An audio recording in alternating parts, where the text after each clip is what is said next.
I'm Deb Hallberg, the CEO of Pass the Torch for Women Foundation, and I believe the heart of community leadership starts with passion. Our goal at the foundation is to empower women to achieve professional success at every stage of their careers.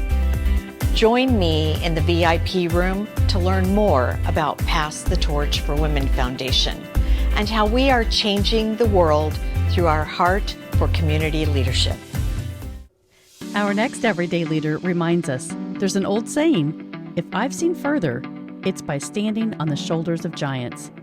She certainly has seen a lot of strong giants and shoulders to stand on, including some pretty auspicious mentors like John Maxwell, Mark Cole, and Tony Horton. Traci Morrow has been blessed in her life as a mother, wife, friend, and leader, and she believes that success will never satisfy once you've tasted significance. She lives serving and equipping other leaders to taste success for themselves. Traci's heart is to help others with accountability in their health journey and provide leadership advice. Today, we're going to find out more about Traci's new book, Real Life Marriage, that's due in early 2022. Let's give a warm welcome for everyday leader, Traci Morrow. Almost our last segment of the day. I am so excited that you've stayed with us all day long. This has been so energizing. And you've heard our next guest, my favorite friend, everyday leader Traci Morrow, is here. Look at her smile. I love her. Traci, thank you so much for joining us today. I am honored to be here, Melanie, and I am so excited to be a part of. Thank you, everyone, for staying for the end of the day so that we can talk real talk. Real talk. Yes, because your segment is all about the things that are on your heart, which is marriage and family. And so people that haven't been following you, you know, I connected to you in 2016 for the very first time when I met you at the John Maxwell Live to Lead conference. And I said, I love her. and then we've gone on this journey of being 50 and kind of going through transformation in our lives. And you've moved from California to Colorado. And you've got so much to share with us about what you know of your heart and marriage and family. So just, I appreciate you. And you guys, you have journals. And so when you get to Traci Morrow's section in your journal, please write your notes down, because if you have questions, we want you to put that in the chat and she will be connected. I'll give you all of her information here in the workbook so that you can connect to her as well. So Traci, gosh, first of all, tell us your family. You're married. You have 5 kids. Oh my gosh. I've got 6 kids, actually. 6 kids. Oh my gosh. Snuck one in on you. Where'd the other one pop up? If only it was that easy. No, yeah. So my husband Casey and I have been married for 31 years, just in October. Congratulations. And we have 6 kids. Thank you. And we have 6 kids. 4 of them are adults. 1 is married with our one and only grandson so far, who we're so madly in love with. And then our 4th child, but our 3rd daughter, youngest daughter, is engaged to be married in about 4 months from now. And so we've just transplanted here to Colorado with our youngest 2 boys who are teenagers. So we are in the thick still of teenage years. And Casey and I sometimes will say, like, haven't we been doing this 100 years? Yes. Yes, we have. But it starts all over as grandparents, right? Oh, yeah. Yeah. Except for without like all the responsibility. You know, when he needs something, he wants his mama, which is so wonderful. So it is true, right? Mom. Yeah, it is true. It is true. And we're loving this new season of being Grammy and Grandpa. I think that's so wonderful. You know, we were talking before this interview, and I tell you what's on my heart today, Traci, is so many people have reached out and they don't get to make it to the point that you are, that they're happily married, they have 6 kids, they have the ability to enjoy their grandchildren, that they have their parents around, that they have a sustainable life, that they can be healthy physically, mentally, emotionally, spiritually. And you have really been able to put all that together. And so I know it's not easy. It's not easy what you do. And so for all of us, right, being married 31 years is incredible these days. And Yeah. and so when you started thinking about this, I know you've written a book, and that's why I really wanted you to share what you were learning. When you write a book, you have to research and kind of be vulnerable in your own life, right? Yeah. Yeah, absolutely. And I like to say sometimes that writing a book sort of feels like standing naked in front of people, because it's you're just really, especially on the topic of marriage, where I'm talking about very private, personal things that we've learned. And I want to say, you're right, people don't make it to this stage. And truthfully, if we are all honest, those of us who have will say that there was at least one time where we could have broken up, where we could have done what seemed like the easy thing, the hard, easy thing. Um, Seems like it's the opposite, but it feels hard to break up, but you also think like, oh, this is so difficult, it seems easy to just start over again or release this. And I think we've set up with people the intention that it's maybe that marriage is easy and that we live happily ever after the ring goes on and you ride off into the sunset. But I'll jokingly say in my book, like, and until you realize that your groom falls off his horse and it's expensive to pay for electricity for the castle. And that's where happily ever after ends, because the real life story of marriage is that it's hard. It's a lifetime of two people don't grow at the same pace, and they don't grow in the same directions all the time. And so it's making those conscious decisions to reconnect and grow back towards one another, even as you're growing in new and different ways. I got married when I was 20, Melanie, and I cannot imagine, I am nothing like the person I was at 20. Life has changed me. I have intentionally grown, and circumstances have changed me in such a way that didn't have a choice but to grow through it. And so, I wrote this book because I feel like, not because Casey and I are the perfect love story. I love our story because it's ours, but we weren't perfect. We had a lot of things that we had to work through. Our families of origin were very different.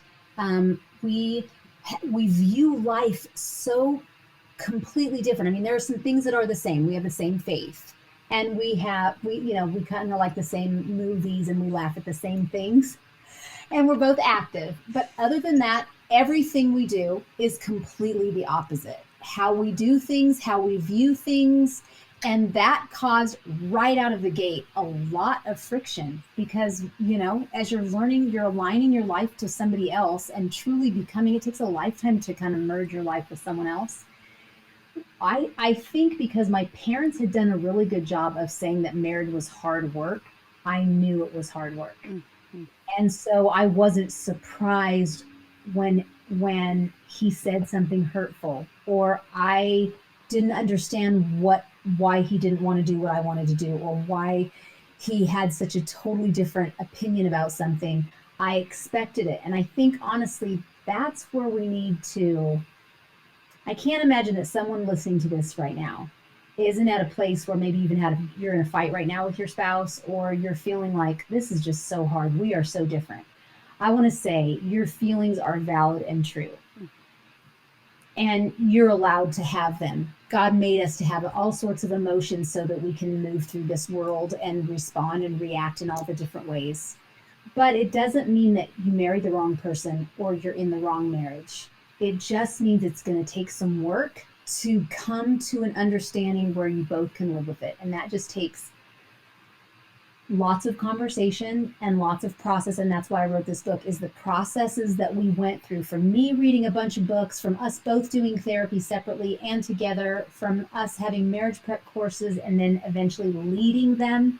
From what we learned is that we are two really different people who view life very differently, have very different opinions about how things should be done, including raising kids. And we worked really hard to come onto the same page. And that is something we're celebrating. It's not 31 years of like we gritted it out. We are best friends. I love him more than I ever could have imagined, because we've worked through some really hard times and came out on the same side. So when we were fighting with one another, we chose to jump on the same side and fight together for our marriage. That is so important. I hear you. I hear you. When you speak into that, the word commitment. John Maxwell always talks about this big word of commitment. And so when you do something and you're intentionally committed to it, you really see it through, right? Yeah. There's a difference between just saying, oh, I think I want to try that. I'm curious about it versus I am all in and whatever Yeah. it takes to make it work, whatever I need to do to change or grow, then I'm committed to that process. And it doesn't mean that the other person is suddenly says all the right things all the time anymore.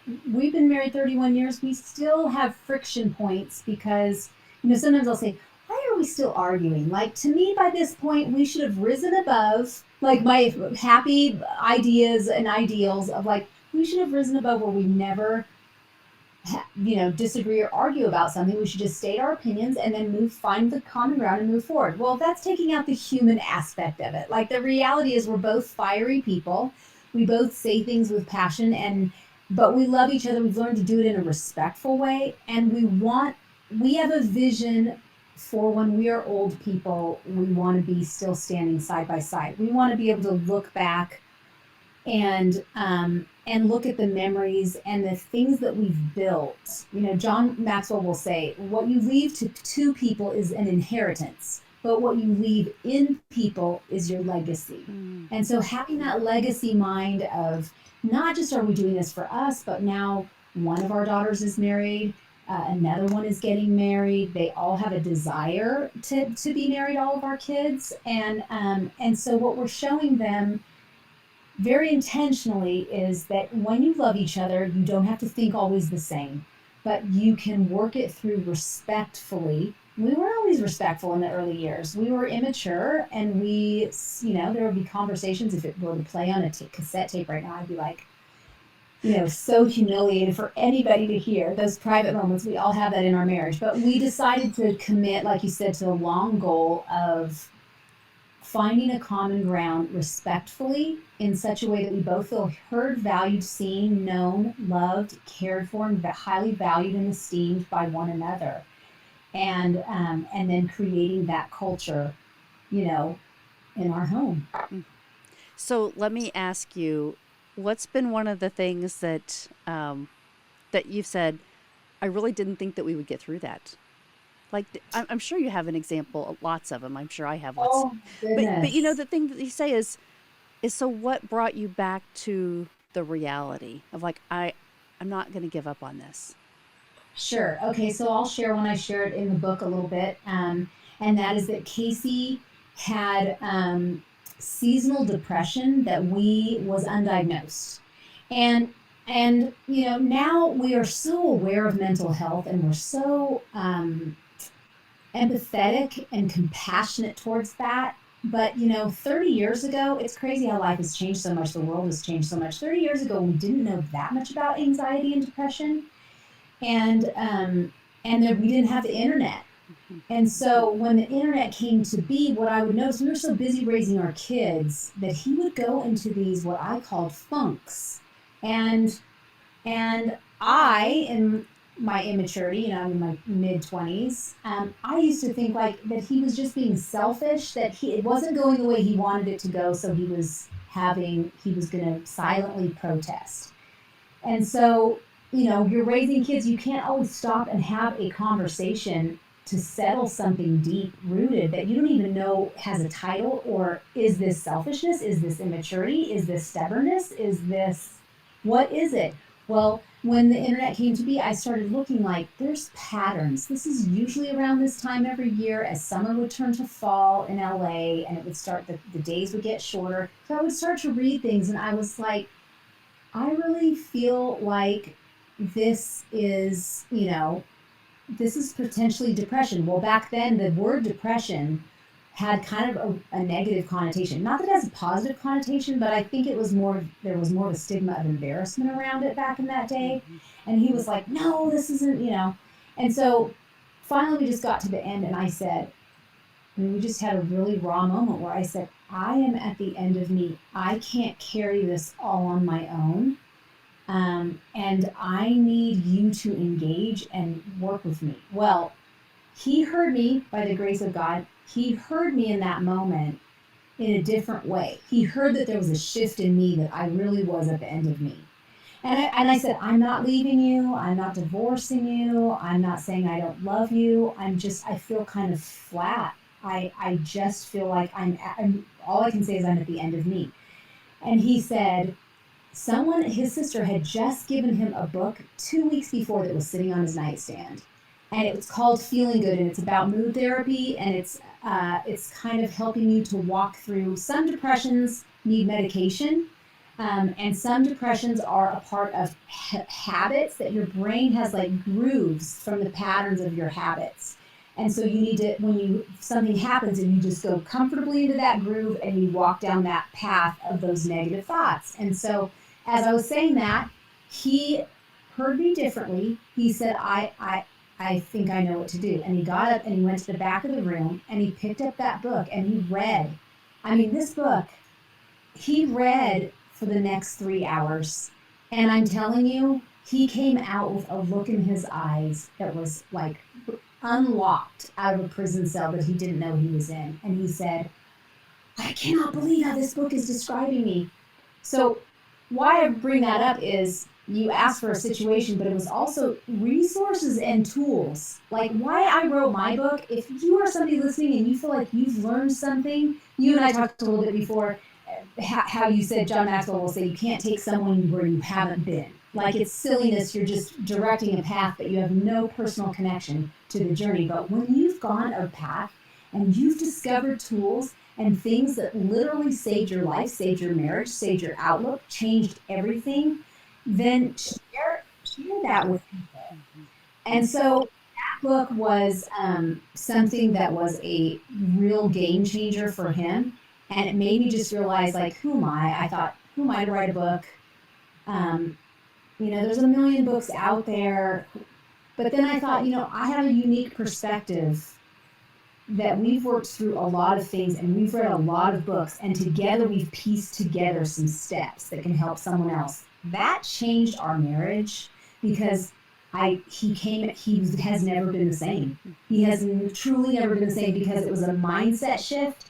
And so I'm not saying every person doesn't need medication. Like I have kids, depression is kind of familial. It comes through your family, it can come through your family line and genetically, and it's on both of our sides. So I do have kids who definitely have struggled with depression and have needed it. But that book, that resource was something. And so I thought, that's what I want to do. I want to help people find, in the way that that man wrote that book, I want to write a book that hopefully, prayerfully, it's my deepest desire that our book and our experience, not just about depression at all, but just about healthy communication in marriage, can help somebody else. Oh, I love that. I'm just sitting here thinking, I wish I could give this book to like 10 of my friends, right? 10 of my friends. And so, okay, so if you are listening to this right now and you're struggling with your marriage, if you're struggling with your relationships, the first 10 people that raise your hand, the first 10 people that say, yes, I need this, I want information from Traci, put this in the chat. And you have a gift. Traci's book is coming to you as soon as it's released. I want to do this. I think it's so important what you say. It's being aware, as John teaches us, as John Maxwell team members. Everything that he says is true. And if you believe it with your heart and you practice it, and it's all faith-based.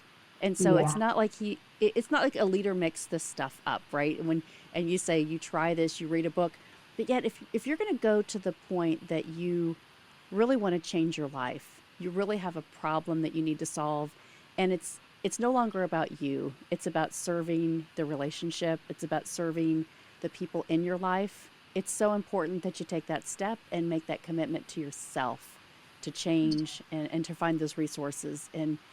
And you just are such a light, Traci, for people. And I know that, you're so humble about it, but yet when you sit here and you have that big, bright smile, and it's like, hey, I've got migraines, I'm not feeling so great. I've got all these kids, I've got a grandkid, my family lives down the street now, the responsibilities. Yet it's just how you show up, right?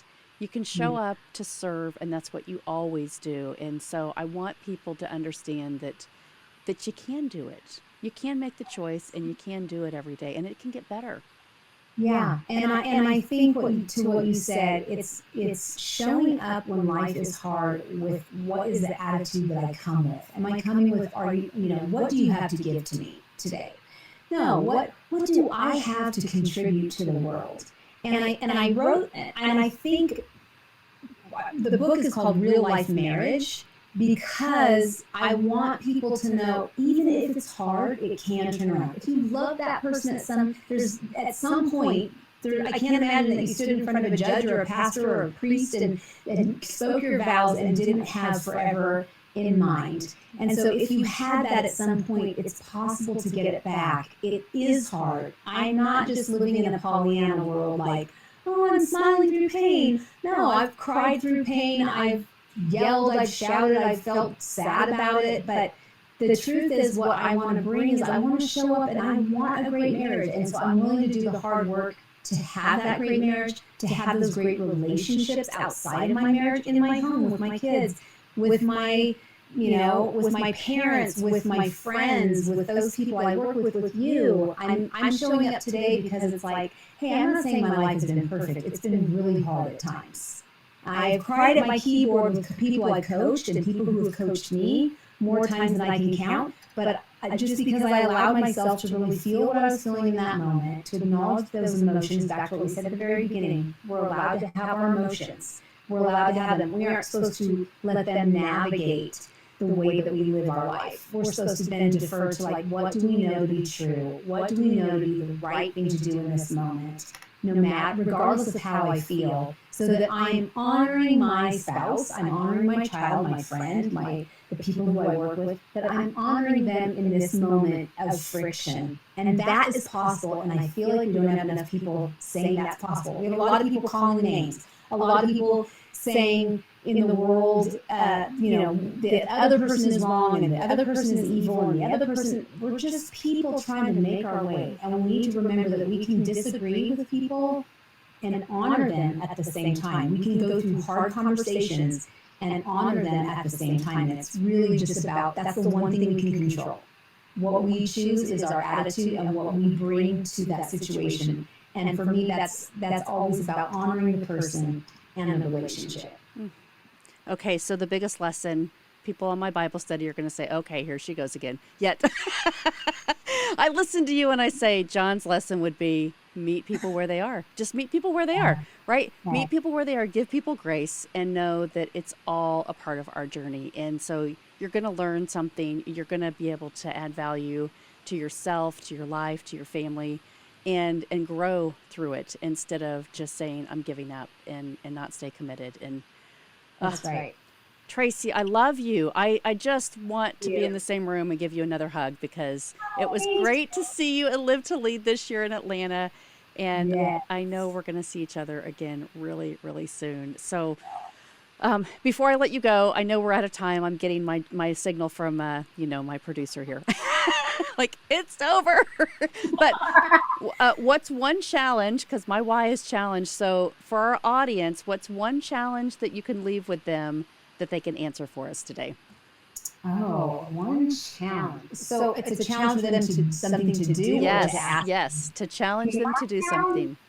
If there is a conversation that you have been needing to have, but you've been avoiding it because for whatever reason, to prepare your heart and lovingly build that bridge back to a broken relationship or person who maybe you've offended and maybe they offended you back and you're waiting for them to say sorry first. But be the person who lays down your sword and goes with your hands open to restore and redeem that relationship today. There you go. All right.